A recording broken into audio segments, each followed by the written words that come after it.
microphone kan cha hen le ya alai mi ka len le mi se lam alai le kan yo kha te ya alo mom le mai na pina trong trai wa lai zan ni khom sa te ka ni sia ra ni khom ba non la ma zan mai khom sa te ka chu kan report tu la ngai la a cha le zan ni hun kan man da tu te ya ki an yang khom swai tu wa te kan ba a chi a chi ang hen chi na ne ya akhirnya tu yang ini siapa kan dari semua kan contoh untuk apa yang masa dan semua ani pun akan semua fakta ini sahaja boleh apa di bandar hang ikimat dan semua dia orang ini pun akan semua layan tiap tu diwai tiap tu semua orang ini tiap tu ini dan vice president pun apa ada saya yang ini depok sela orang ini pun akan semua buk batu macam ini report mereka kena dan ini tuan pun before kan mereka layan dan tolong untuk kandang jasa tolong beliau konsekmal pokoknya tuan tolong kena naik so le rutin before na naik so ahian punah mulai kira dari mana cari kajian apa nak mereka kena dan naik apa ani mana cari mereka so ahian kan saya tolong tolong dan naik apa tolong cari tolong kan naik layan kan tolong kan ini lakukan sebiasa macam ni tuan pun kan kita zela trong trai wa na kan nei so do a hian ban se ni sat committee a chanin hun du ban he kan ani ne na chanin report kan ngai sa don bok ani tuan ban se ni se ma hun an man so kula financial report una no ban la chan so ni ne na kan ngai sa le ala tu me so a secretary ni lam na le secretary report te người tham gia vấn đề này là chúng mình dùng hoặc là una part để để sản phẩm này nó trở thành mai thành là chúng mình dùng cho anh cần tôi sẽ cho các speaker anh president una part để sản phẩm sản phẩm tại sao này đó đây thì cho anh mình una mình dùng hoặc là mình sản xuất đối với una part una một xí dầu thật sai cần số về là thì cho anh chúng mình dùng cho anh các thiên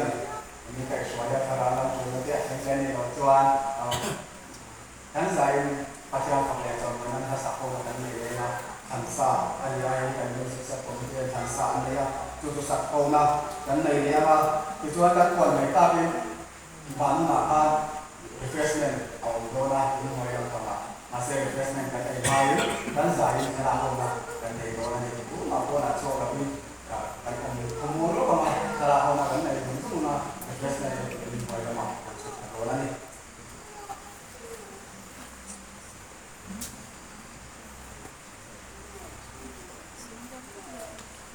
ที่เราที่เราเรียนที่เราได้สามคนมาท้ายบุงมาจางมาใส่ที่นั่นกันเชียร์เลยทุกวันเราจะจูอันนี้อันโตเลยเลยที่อันว่าบอกจุดก็เสียเวลาเรียนจามาตุลิหาจะจูอันนี้อันโตเลยอันนั้นเลยก็เสียมีพวกไอ้เทตัดจะจูอันนี้อันโตเลยพวกไอ้อันนั้นก็เสียที่เราเรียนกันเชียร์เลยปันนั้นจะกันมาในสองสิ่งเสียเวลาเราเรียนคนยกตัวอันแต่การดูคุณภาพเรื่องสร้างและปล่อยส่วนนี้อยู่ส่วนนี้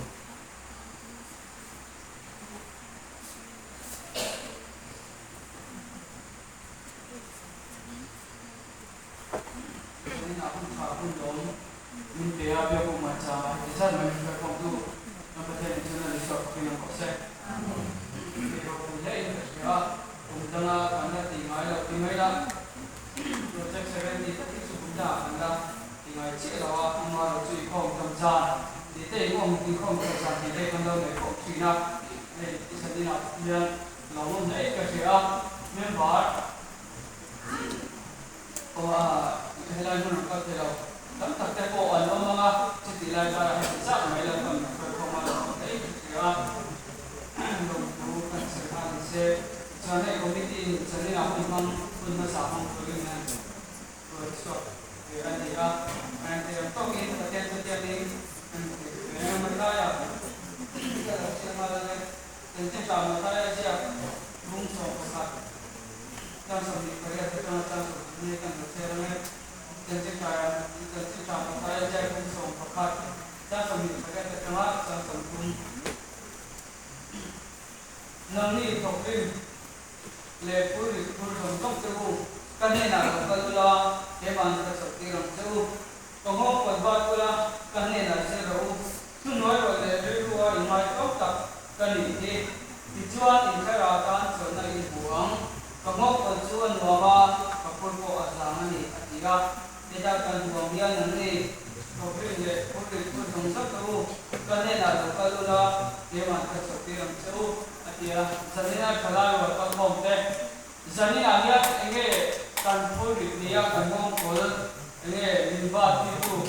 ti kan nei ko che ngai pe ka che an khala wa te ko ve le che kan ni ya ko ve kan mana ko ngai ti ma ya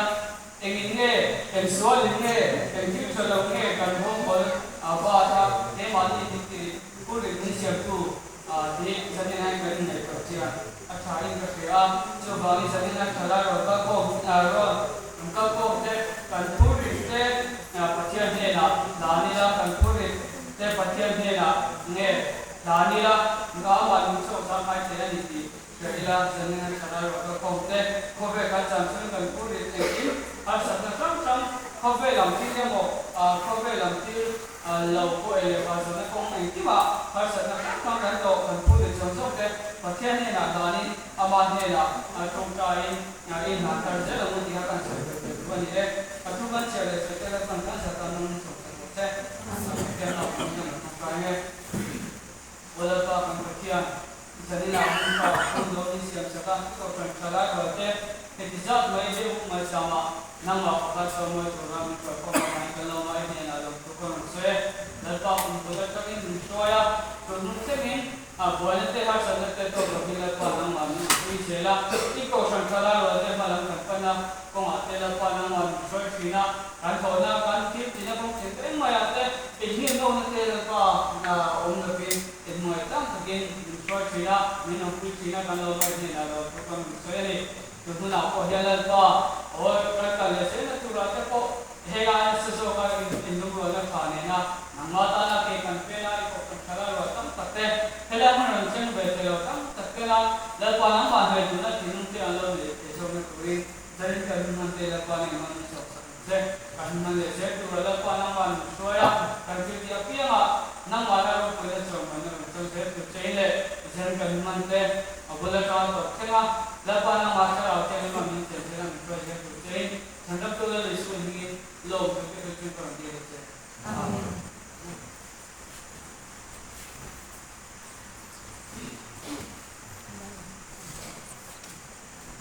Kenapa kian lain kerja? Kenapa kian masa lain akan mohon rahmat? Asal kerja dua itu kita nama sunnah ini. Kita dapat tak kita selesai. Mana di sana nak cuan pun kan kerja yang bawa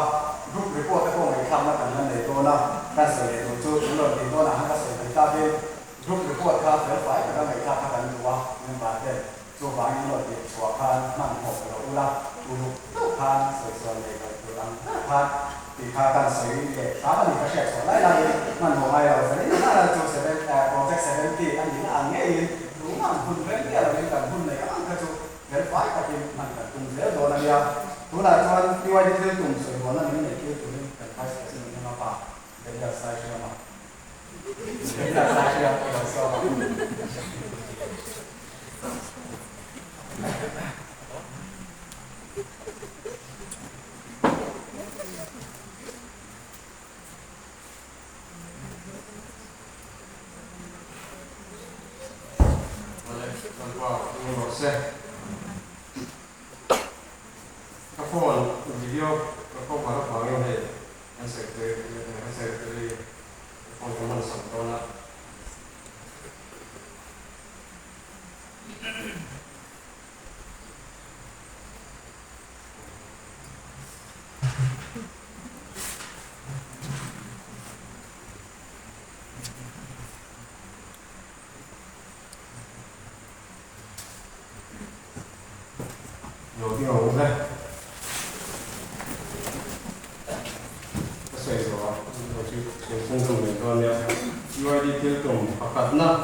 จ chân tin thập phẩm kiếm thể gần nó không à thể ăn ăn cầu sân thảo quy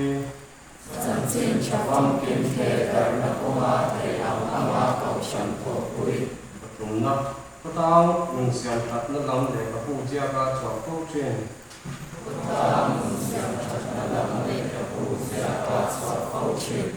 vì nó Christian mình là mỗi tập này là in mila in dễ Christian mình là mỗi tập này là in mila in dễ và nó câu sân đàn lệ in en col nè in en col na câu sân đàn lệ in en col na za ta ca câu sân til tum te za ta ca câu sân til tum te to ting tu ra to lệ in kom ta ta la to ting tu ra to lệ in kom ta ta la rồi nè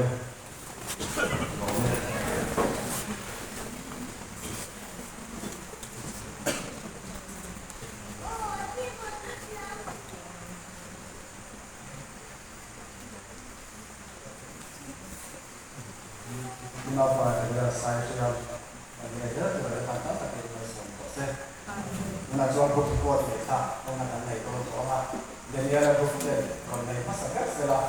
do có những cái máy của để sai của mình còn có thể là anh không là sẽ là cuộc thể còn có thể thôi ra là đến giờ là cuộc thể của số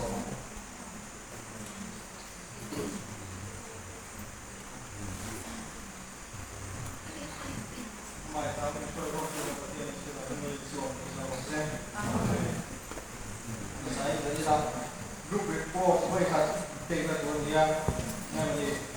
đi vào làm theo thì thao rồi rồi con rồi lắm rồi đi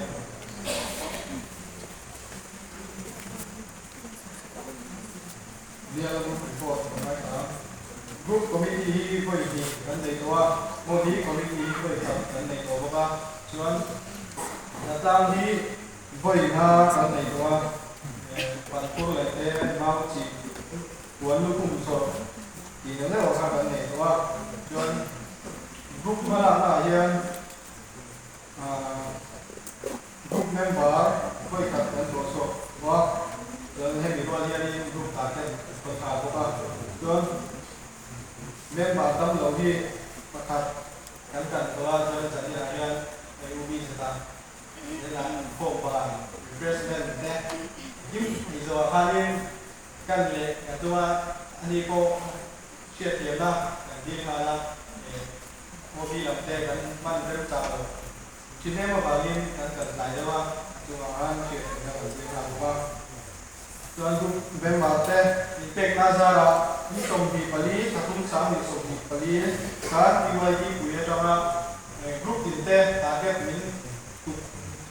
อันนี้คุณมาตามีตาเก็ตมีตุกข้ารูปแบบแบบเจ้าแต่กลับตัวเราไม่ก็เรียกเบี้ยกินได้เดียวเสียเพ่งดูทุกเจ้าของว่ามาสับเปลือกกันนี่อะไรเบี้ยของไม่กันจนมาดีพูดคุยโอลิมปิกกันเลยตัวตาฮะตัวนี้รูปเตะปัจจุบันดีบุญกันเขาเสียเราไม่เลยรูปอะไรว่าอะไรเนี่ยสักแต่ส่งเตะอีกจุ่มเราทุกคนเสียหมดพวกกันนี่cho nên sung report thế tuấn cùng chân về sung nhân chế xím thật sáng riết sống bố lệ mà anh cọc sọc đó là làm bằng tàu đi chế sáng riết sống biệt lệ mà anh em tuấn anh cọc ra rồi tôi xảy ra thêm để cùng bữa trao yên với ít sẽ là group member thì tình na ra là cùng chân về cô ăn kèm vai group budget thì cần cao thì nó vào nghiên phơi được rồi được rồi rồi đấy tiền group mà làm na lông để chết tụ ra để là kiếm tí năm khi ở bên ngoài trên mình đổi ở mình số tất tụ đến cái số phải đâu vậy nhé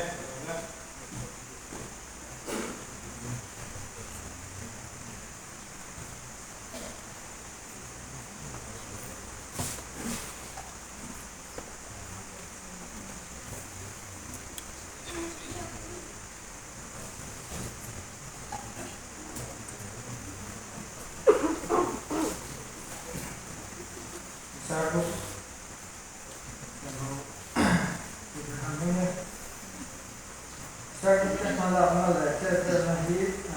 cái chúng ta với những cái tháp ở đây có với các cái gì còn thôi đấy anh nhớ với những cái gì còn được còn anh có cả cho nên thì với các cái góc sao thì rồi có cái thì nằm muốn thì committee gì với chúng ta này có una sum din chú sama sama sum mà sum thosua giống như là sự đồng ta là chuyện đó anh kuna group budget có bao nhiêu chắc thôi là mà sẽ thì cái nào không bao cái này group sự nó có mà thì ở bên cái công ăn là cho nên mình hoa sợi cần hoa với sợi khác cần hoa đó là của tôi là những cái thì xem ra đồ mà cá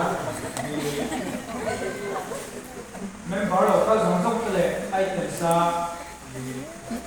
nắm đi cái rồi thì không nói nhiều rồi sẽ dòng sông thế à biết cái in unalu bên cái này unalu bên cái này chúng ta làm chúng ta sẽ này mọi người nó phải thế cho nên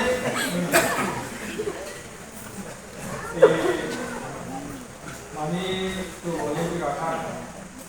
ini saya ini footballer pusara pakat nak kami ya kian kan kita kan sangat tahan players itu le obi itu le ini tak kami baru pasang te lot kau orang main dan orang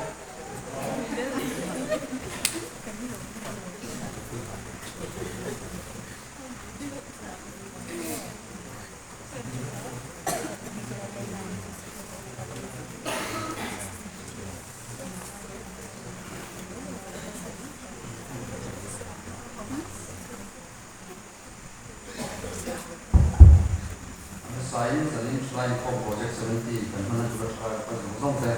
dengan pai so ini sudah kau cewa ini tak lain lom tak project 70 kan macam dengan turin tu sangat kan satu ni jadi aku report konsumsi mar sekarang ugas akhir dia umsah sampai pengas ini cina jadi aku jadi nasang teh sain kan group obi teh kenal ya Group leader akan unapa sila muak lena, assistant leader unapa tangnuna, assistant secretary unapa dosantima, treasurer unamu lelong pi, finance unamu lelong satu tuan pemai secretary. Tuan advisory panikan ya unamu bandar sebagai unamu lelong menteri. Kan group yang komite pangai koi mile, koi kumnain komite dia baik, koi ngah ni koi Tujuan Manila Kubu Olympic Kuala transport kita akan champion dengan itu. Israel group kita group kau na banyak dia loh, tuan saya kami group kau ni. Tujuan tu ni sambil pengakan kami semua lepas piwali punya kan group budget. Kantak kami baca ni dengan kau na. Israel dia Israel group kami baca semua semua. Lom bukan saya kan kalau jangan tu orang yang kalau saya buat sendiri ini semua apa ni itu semua berkali kali kan ya bantul lagi satu jauh sebelum jauh dia sahut sahut teman pola yang siap dia tiba bagian komite kolom dan kan komisi tapi ini target kan kena dia kali semua jauh apa ni itu kan semua dia kan soalan tu mesti sih sangli sih semua kali ni ya kan mana zati ceng singhi sahni kesari semua penganin guna kalau zati ceng sah tengah sembilan ni langsung pada report pekter ya kalau mana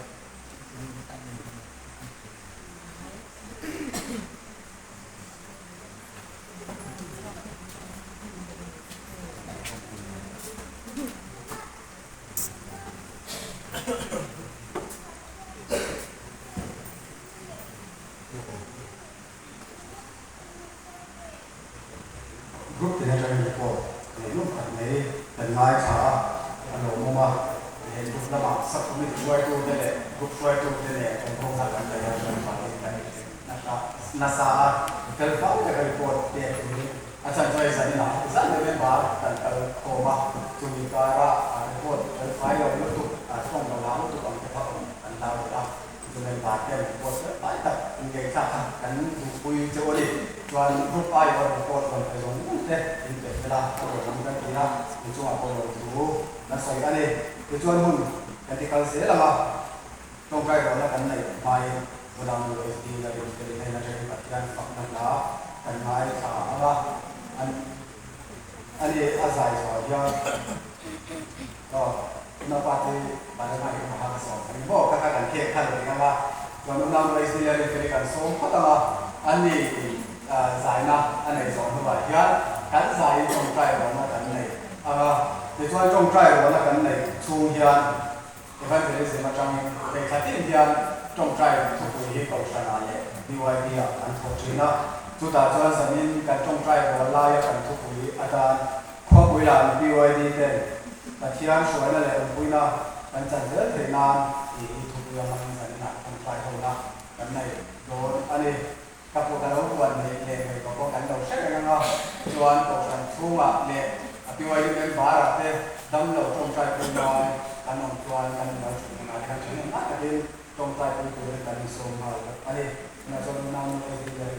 ในนักการเมืองกับนะครับเราไล่สามคน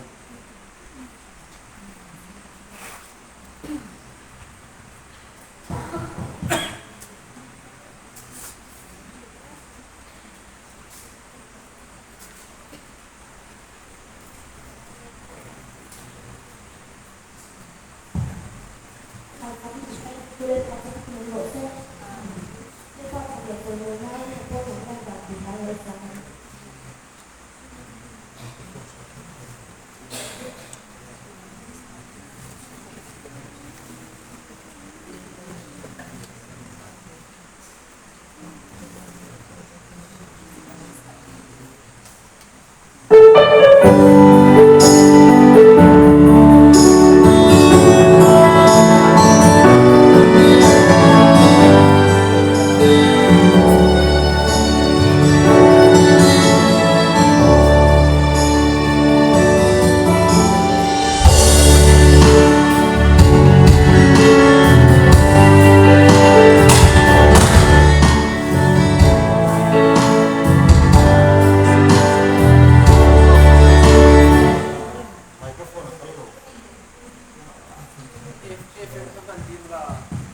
mang người thì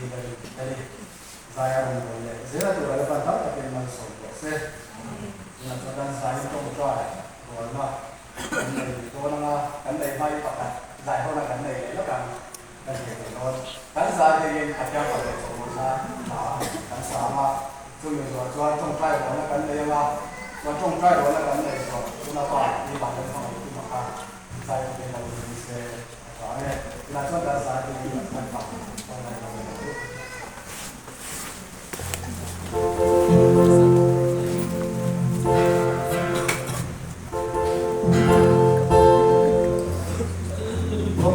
subscribe cho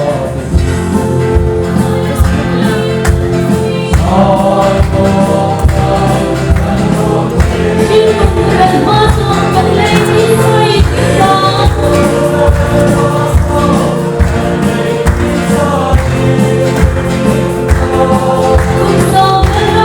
không bỏ lỡ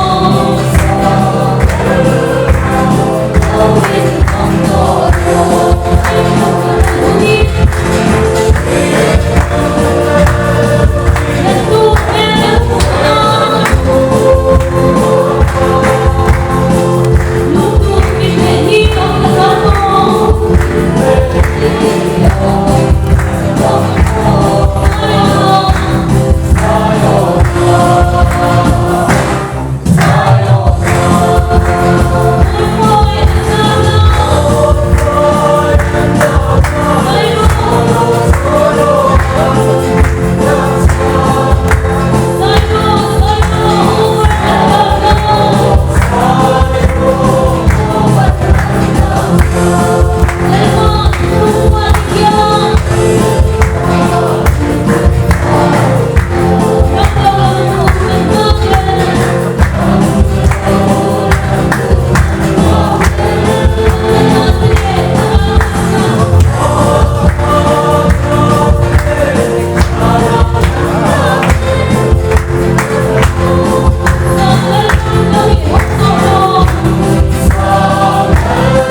hấp dẫn.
Tapi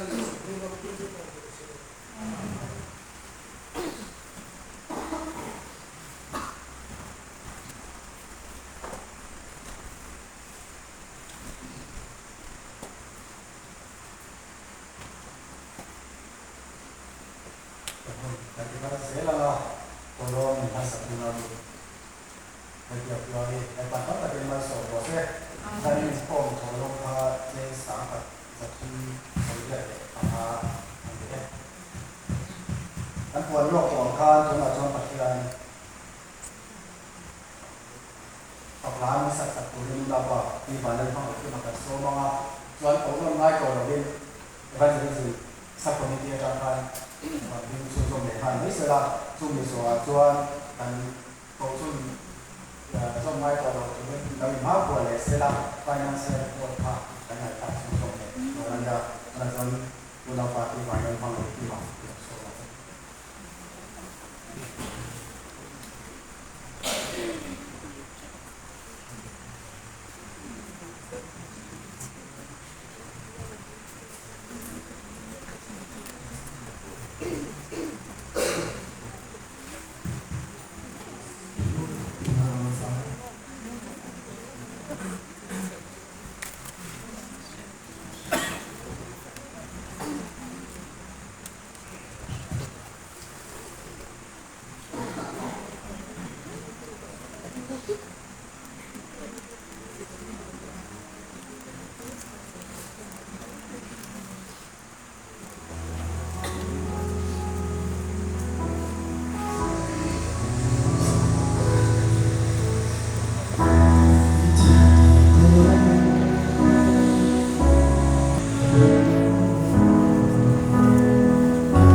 Masai lu pada pun orang siap sekolah pasal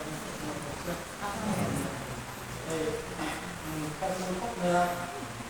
masa di laut kan sebera ya akan untuk kau tu mungkin ya karena menurut bina sancho kong ulah di maya dan ini seperti ini saya tinggal bela kita cari area anak rumah kan komiti kan sub komiti ni cek pun lomba bangsa jadi lain produce na anak ni dola ni amat saya anjuran program bela kan cerpen misalnya kan kita lomba biasa ini cerpen na dia tuan ini sekretari kan dia bisa tahu ini apa tuan treasurer ada semua kan ini dia loading sila kan vice una pa dona sa siyang kanya ang kan treasurer nila tuan kan committee member kan hindi ito itu mana na siya lang siya ano lang yung sa lula ani hawi ani committee member di ani ya ani telo ito ni makan ni baba nada dino pula ani chane mangai kon maya kai tua tele ti tinare la chane mangaya tuwang choli ani malaka chane maila dara Tuta takanaya tuwang kanin ane bangpaula ne tha eme manong chuang lawa tatyang kan michin la ma chane ma chuan tu an nei lawa tuwang kanin sanpuina pedutan ko te pede ina tuwang la ne kai malak na tu sana sai lo panga patian ni le na chuan kan malo September ta dan lo kalau boleh tuangin dalam metode fisiko nak metode fisiko itu cuma tu aku ini kata fiksi adalah rentosan dia tu tanggal guna PYD jadi kalau kau menggunakan ini tidak kan menggunakan ini juga kan sesuatu buat kan malamnya pakai kan malamnya kami ada tu Nang sotonghan Tony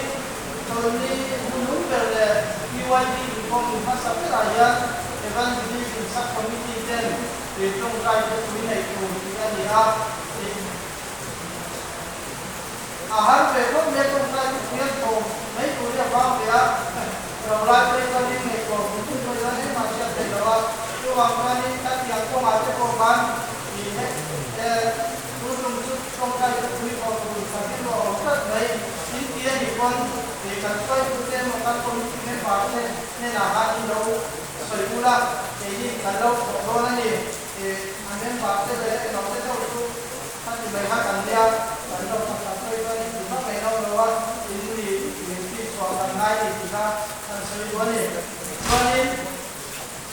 soalnya boy guna tapi soalnya boy guna yang dia không sai dia không sai dia tidak akan daya ini bukan tahu ni yang dia tidak tahu lah yang dia không sai kan dia tidak tu apa tuan ni event ini bisa komiti itu dikurang di bawah PYD itu song dikurang dia tu bangsa ini kong apa yang ni minum terkuiulah ini kan boleh maya kan naik betul Cina aku harap ekor maya patung padi dengan mungkin rumah anak congkaya di betul aku harap tu ni jadi kan ruang torin jadi lah kalau kau tunggu tu nanti nak buka kan orang saya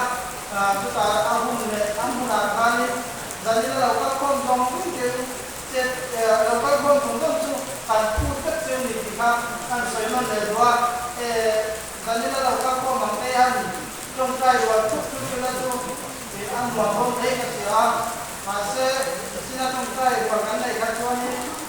ai đi phút đó ai tàu chúc mẹ anh đã đi sang những cái kia từ vào tới nên có mà không hóa anh đã còn ai thì khác thìเราsẽ thấy ra cho nên nạp làm na anh này về qua rồi về nó cho nên ai sẽ gắn thì ra sang man anh người ta anh sumang anh ta đây để ai sẽ người ta chịu ra cái là có cho nên thì BYD cần phải tự lệ mình nắm rằng cho nên mình luôn mình lo anh lo rồi cần sum một rất cái con là rất bị đó thì cũng rất nhiều anh muốn về mua lắm cần chia thấy chứ BYD cần sum phụ cần thế đấy tu đông cần chia thấy tu nên nha hiện tại cái cần rất cần không này cần rất sẽ đó cần thế là cái buổi ya tu bằng cái sum thì một tất cả là cái bị đó thì cái là chia cắt cho nên nó thôi nha cần thì cái là cần rất sẽ làm cho tu cái cần sum thì nó gì cho nên anh có cái là cho nên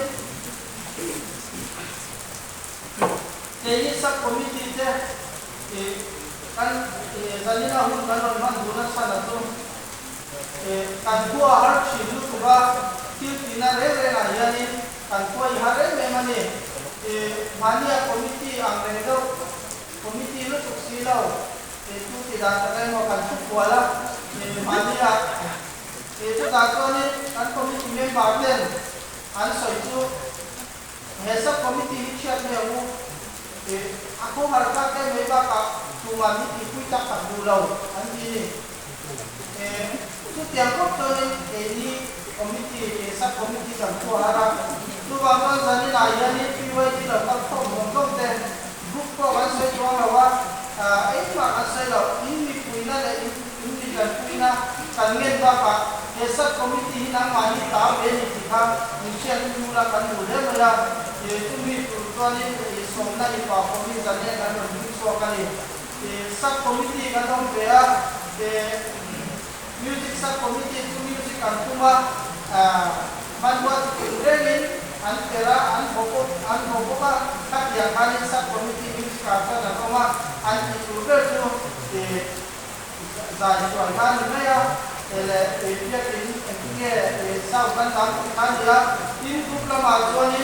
PYD dia kan sub yang kita malam jeda Tuhan berbuat sungguh antuk di sak Tuhan ini antumat agak kanan lagi dengan makinan ini sak komisi bero tu atong try lampe pentingnya patiannya ban lampang ikan supang ki ngejualan pun kan ham dia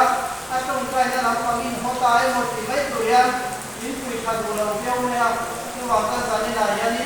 indul ni tak sedih event ini sub committee ketuan kan malah boleh tulen kami itu sama kali di minum tuan sama tulen inang mani tanya dia wani tikan seturin tanya kan soalnya ini kita mula sharing kan Cina kita boleh lah kan ya mani apa kata ya kalau kamu ni kanda ni dola tu tak ada koconi lautel beruan waman ya mani lana sharing kanda itu kan anong dia tu menge asal itu kawan waman itu baik lautel dola mani sharing kanda kau dola non terpilih dola kesnya lawan apa ini kita asal itu kalau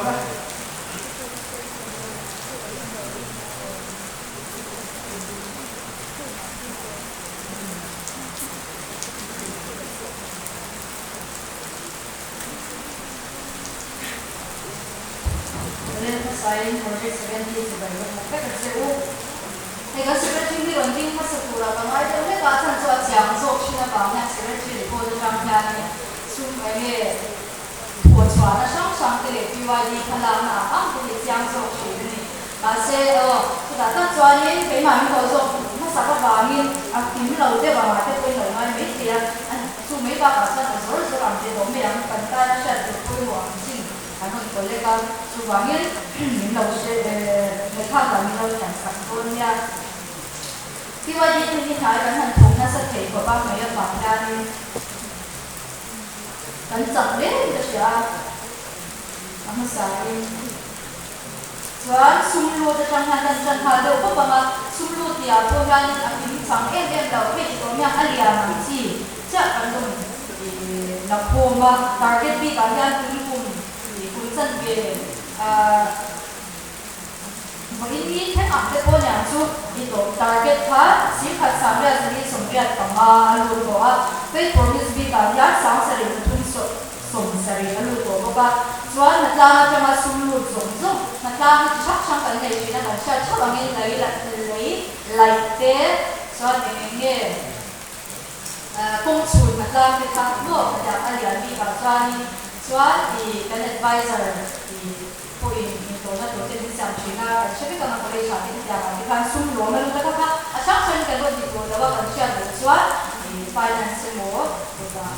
dengan ini Tuan nak lama cuma sumlu di Tuan sim sari samli somali Tuan share chi lo contribution kan hanya sesuatu sang tu ni tiga bahasa kehal ni kan dia nak contribute kata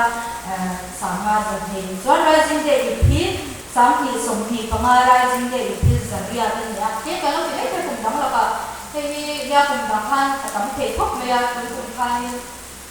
kalau tuhan tak lewat apa kan dia ni kami dah cakap sama pula Tuan ku baca budget lu ni simti sami ni tu bukan charity social baca sumlu sihat sama he kan saya cakap lingkong tolong lingkong macam apa tolong di kan sihat sami zarung jenga ada jenga tu kan jang mai Tuan kami tolong yang mereka he tolong di kan tu ingin mau tolong kami tolong ke ingin melihat tak jelas ni kan lalu sih lah ame wajib finance sambil nanti nak lupa kita harus terdonya Tuan ni kum hika soi Tuan ni kum audit kan somni pasari kason pagi Desember ni somni pasari kan audit kan ya Tuan ni kum kita wilawin ni somni pasari audit lu acanga audit ken kita harus terdonya income ni sihat sambil zakwa nuai pat singria sang tua jadi somru kan income kan lalu song ni nuai pat singria sang tua jadi le somru ani ya Tuan kan audit balance kan setiap kan lo mai dia hanya sumin kan soalnya ni China balance mai income mai bahkan balance besar dan yang suka diangkat sihat sang tua Sakwa sari panga ania Tuan total income kau di balance sari kan income song kan han ko le kan nuai ni sim kwa nuai ni sang kwa jadi somthum panga nuai ni sang kwa jadi somthum panga kan total income ni Tuan total expenditure han kan lu thale mai yang kan expense song hi nuai ni Sangro somli kali kan soibe ko pakada chu kali khama tam ma amero expend ko tam ni hisha tora ni piwali te kan thala ko na amale katlam ne wa te he bani na ko program kan han wa sia inform chat kan ti amare meite le ke mo ne wa yan hi kan ti chabe china ni kausan dam ngai ko po yan ni refreshment ni kan thu mo ti Tuan kita ni pun yang luar ni kan dia semua suatu nak yang Tuan ni angai dia Tuan ni kan dia suatu pun sih mereka jadi intinya mesti ren angke uhe kalau ri paling itu kan ren lalu ni kami tahu siapa sekolah ini kita jangan siapa ni mah curangin kan ini kampa kan social yang nuai ni sangkua jadi somthum panga apa nuai ni simuruk sombi tadi kan bang lai tu ni jadi cuma tak boleh jangan kan mana itu di kan mana tahu lah lalu siat betul ke ada Tuan cash in hand tu nantian samthum za songkua pakai kan teh samthum za songkua pakai chuan bank balance hi sim khat sangya za sombo pakhat kan nei ko ba chuan cashing hand I a cash ka kol le bank ka balance kan nei a total hi sim hi sam khat za thum somma paki ti chuan PYD in tu na kan sum nei kan man ra le turte soya tel law le zani kan tholo turte soi tel lawin sim hi sam khat za thum somma paki kan nei kan ro sha tuila ula chuan PYD te ha in bank account kan nei ti ta la she be ke ula e mo so du te kan nei ni chuan ni treasury finance ha na so ke ke re ni ti kha or so in ka lo me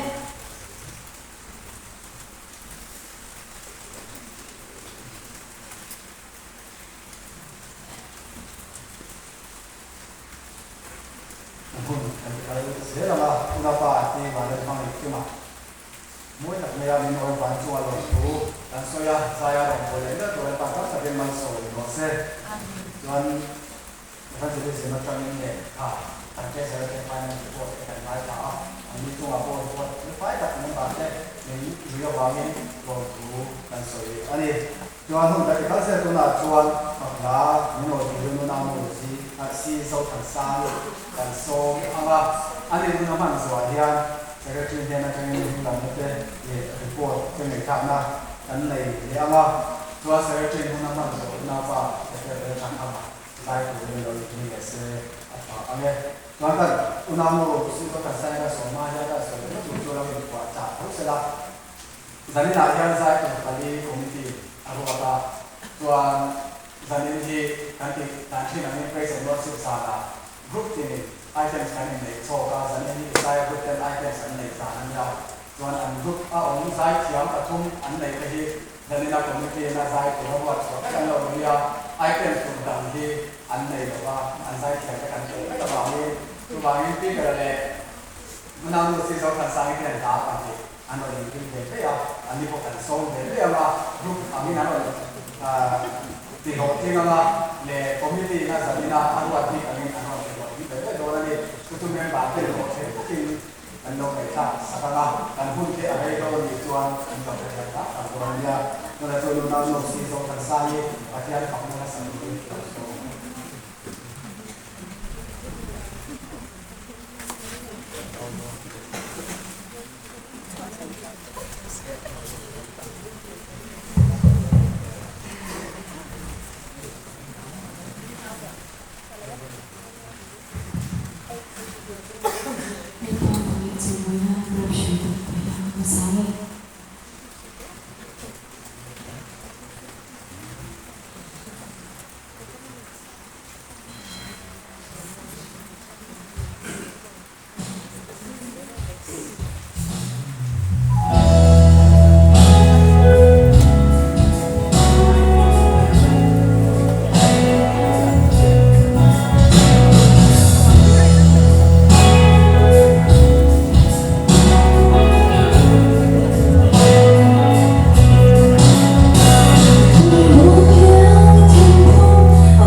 ประธานสุขสันต์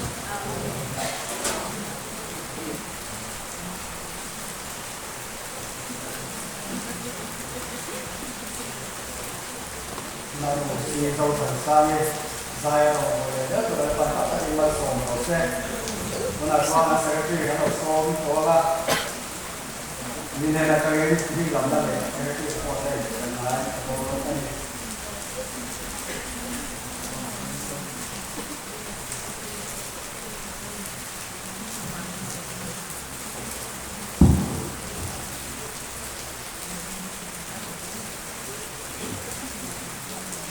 มันก็เรียนที่ลำดับกันเหมือนกันเลย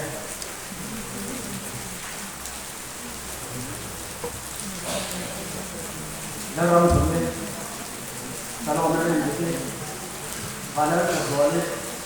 เราที่เราเรียนรู้ว่าเราจะตรงที่นี่เราจะอยากมวยเรียนทำมวยเราจะมวยมวยเราเรียนเสร็จเราเรียนมวยเราทำมวยคริสตี้เราเรียนมวยเอสเตอร์เราเรียนสวนเราขับมวยเราสอนมวยเราหินฟัวนี่เด็กเราเรียนเนี่ยไอ้ที่เราเรียนก็ดีเราหมวนนี่เนี่ยเราดีเราเรียนมวยก็ที่เรารู้สักทีที่เราทำซ้ายเราเรียนฟัวนี่เราเรียนมวย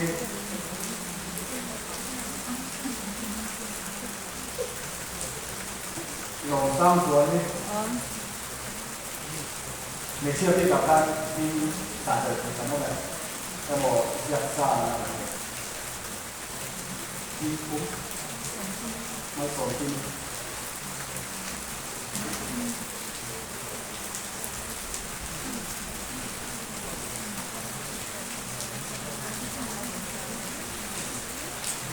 ทั้งกันรอบเลยตลาดนี้มั่วเลยนะครับที่ได้แค่ตัวสร้างเราไปเล่นไหนไปทั้งกันรอบเลยบ้านมันจะสมองว่าไอ้ที่บ้านเราเชื่อตาไอ้ที่เราจะสั่งมาไอ้ที่เราดูข้ามาเราที่มีอะไรเดี๋ยวนี้สายเชื่อแล้วข้ามวันนะแล้วรักษาตาไอ้ที่เราเล่นเป็นมาทำนู่นน่ะแล้วเสียมาบ้านเสียเดี๋ยวนี้เราคุยมั่วแล้วแล้วมัวน้องมารีบกู้มาเสียหมดซ่าไม่ใช่เสียแล้วก็มัวนะผ่านแล้วซ่าป่ะแล้วหัวเกียร์นะแล้วตัวมาแล้วก็มัวนะผมไม่กล้าผ่านแล้วเสียละมัวสามอยู่ละอีกสักครั้งเสียซ่ามาใส่ขันซ่าป่ะจะแก้เรื่องหนุนผู้ใหญ่ผู้เล่นภาคจะแก้เรื่องไหนสักการแล้วรำมวยรำพันมวยสงสารที่มาแล้วรำเสียนะเดซิมมา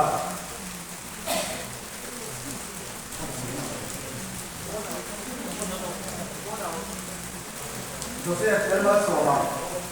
ผ่านเรื่องภาคแล้วรัวซ่ามาที่บ้านเราทำไงที่มาจะเจอเราชักมามาส่งตัวมาแล้วเราตัวมาดิสอมเดียนะโจเซฟเราพูดอย่างแล้วมาส่งมาแล้วเรียนมวยไอ้ที่เราเรียกตัวละที่สร้างเราพูดมาแต่ที่เราเรียนมาเดี๋ยวเราพูดลงมาแล้วเตรียมที่มาส่งที่มา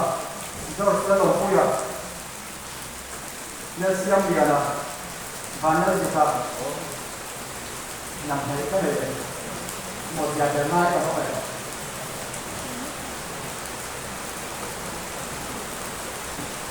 รูปเสียนะแต่เนี่ยรูปส่งเราที่นี่ละ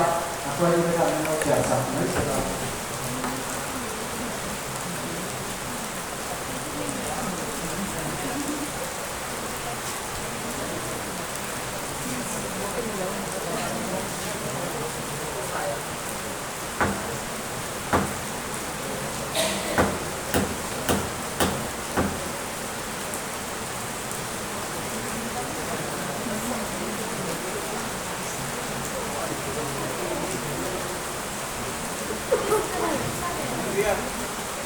เนี่ย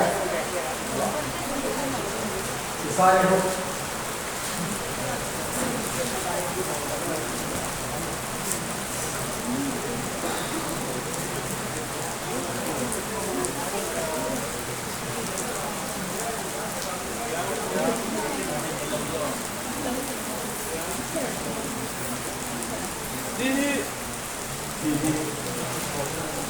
เดี๋ยวจะลูก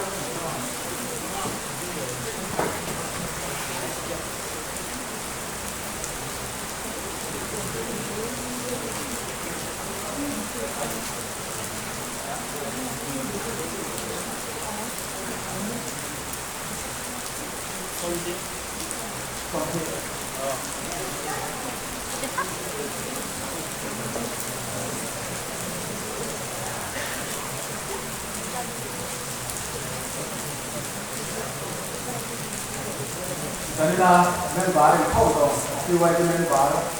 โอ้โหมีสนใจกันนี่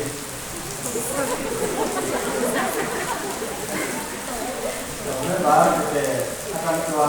และอาการในที่อาการตัวมีสนใจกันนี่ตัวทีมตัวอาการแข่งตัวในมีสนใจประมาณอันนี้โอ้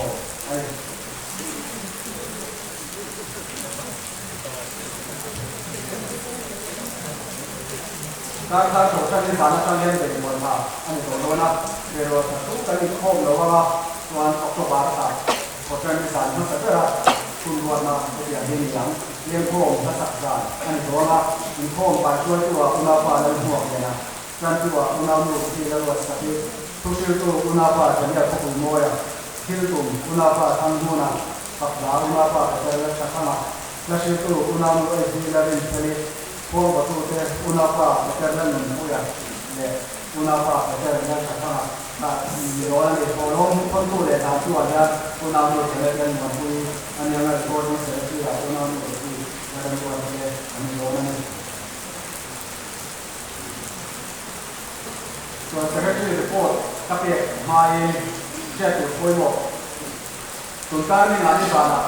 ที่อะไรก็ตัดที่อินะitu dari soal komisi yang lain ada soal bola, ane bola sudah tuan kan dia kan event dan dia soal, pasti ada soal tuan dia ni tuan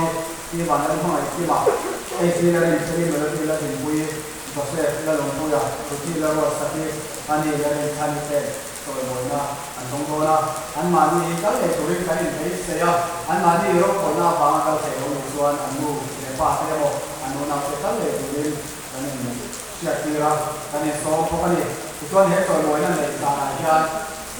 event tu orang bola, tu dia live dia seperti ni, nanti mental health, itu pun yang awareness, ane kawan pokok, tuan ni sampai dia, tu pun apa, tu yang saya bola kami, saya bola kami mereka tu, orang pokoknya itu ane tuan bola kami mana tu kita buat sesuatu yang jangan, saya bola so, ini pokoknya, saya tu dari soal komisi, dia tu yang kerana soal macam bola ni ya. Tuan komisi memang baca le, tuan itu ingat saya kata ni itu, ini kalau kita tentang tuan itu pada itu biar buat, nanti dalam dia kan dalam ini ekor buat sekat, kalau itu dia kan so, ani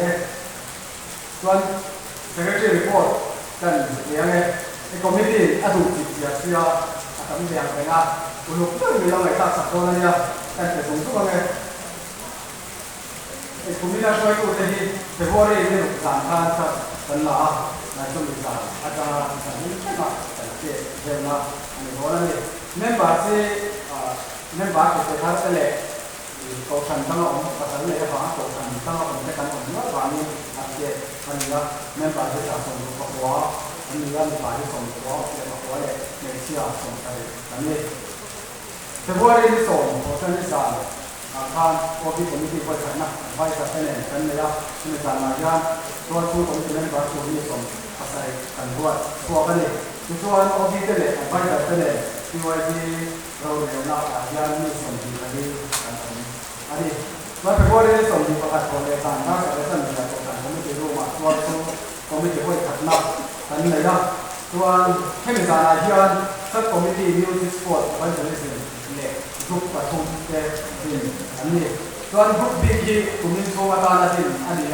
สักคอมมิตี้ไปที่กลุ่มโชว์กลุ่มเล็กกับกลุ่มตาสิ่ง อันนี้ทุกคนทุกท่านเราทุกเวลา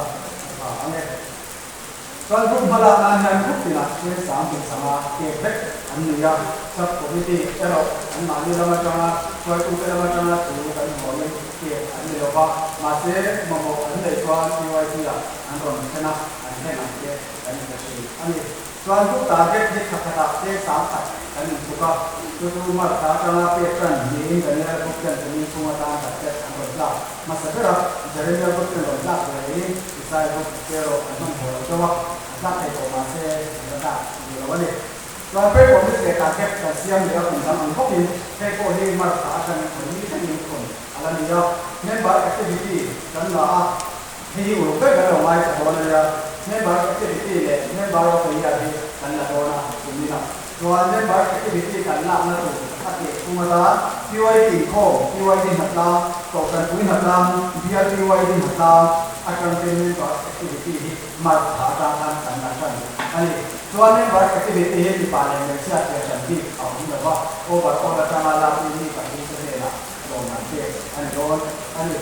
ส่วนเมื่อบาร์เราพิจารณาที่ผ่านในเชื่ออาจารย์เด็กที่ประกาศเด็กที่ทันส่วนอันนี้ยังละเกี่ยวกับการนี่ได้การนิโคที่ไว้ที่หัดลาที่ไว้ที่นิโคอิมรินิสานิโคปัจจัยนี้ส่วนผู้นิโคที่ที่ไว้ที่หัดลาเนี่ยโอ้แต่ที่หัดลาการเป็นบาร์เราพิจารณาอันนั้นโดนอันนี้ก็ต้องมีปากประกาศเด็กเชื่อประกาศเมื่อบาร์เราพิจารณาการหลักอันนี้ตอนพอคุยหลังที่ไว้ที่มีคำวันดูดิสติกเราจะรับที่ไว้ที่นั่นแต่ซึ่งผู้ที่รับที่ตัวคำอันนั้นอันนี้ตัวมีสังเกตส่วนอะไรที่ยังไม่ทราบเราจะเรียนในคนชอบเราคิดเป็นละผู้ทราบตัวนี้มันจะเป็นตัวนี้สอนนะครับแต่เป็นละให้มีหัวหน้ายังเกิดมีข้อมูลที่ว่าที่ส่วนบอกที่โคตรจะเป็นที่สิ่งต่างๆนะมีหกตัวอันนี้แต่พอเราไม่ส่งที่นี่งานที่สาระเราทำตรงนี้รู้มาเราตรงนี้จะช่วยเห็นนะอันนี้เนี่ยตัวที่ไว้ที่ต่างๆอันนี้ผมที่ตัดเป็นน้องถือว่าเราถือพัฒนามันนะอันนี้ก็ถ้าเด็กกันเป็นน้องในที่เสียงพัฒนาได้กันเสียงขาเป็นง่ายได้กันไปพวกก็เป็นง่ายได้กันไปพวกก็มีความไม่สมทุกข์มันก็ปะละบาเนี่ยบาตอนนี้ก็มีน้ำดื่มเรียนการสอบสวนครับส่วนแต่ว่าที่ส่งมีความสามารถงานของมีคนถึงนะอันนี้เนี่ยส่วนนี้เรียกมาถึงที่นี่ค่ะนั่นก็คือ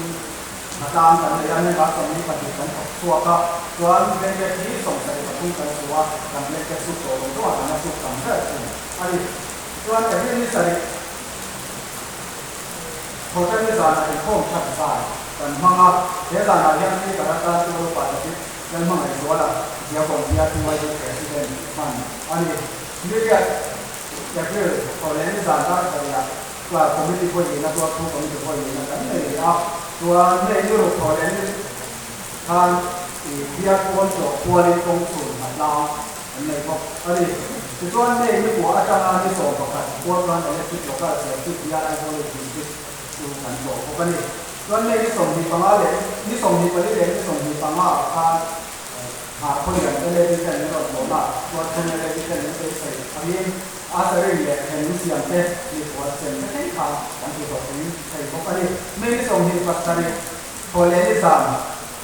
อาจารย์มีช่วยทุกคนเป็นบางส่วนนะอันนี้เนี่ยตัวนี้ได้ผมมีงานที่สามอันนี้ก็เป็นอันนี้ไม่ได้ส่งที่ปปตามส่งทางงานที่สามได้กันตัวทุกคนเราผมไม่ตีพ่นมาแล้วกันเลยเนี่ยที่ตัวนี้ตัวนี้ตัวนี้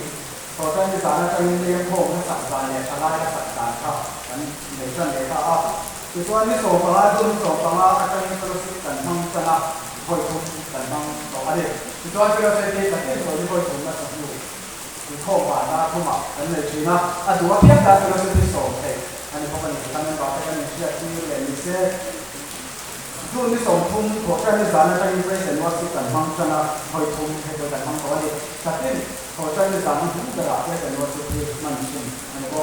ทุนส่งที่เราสารถ้า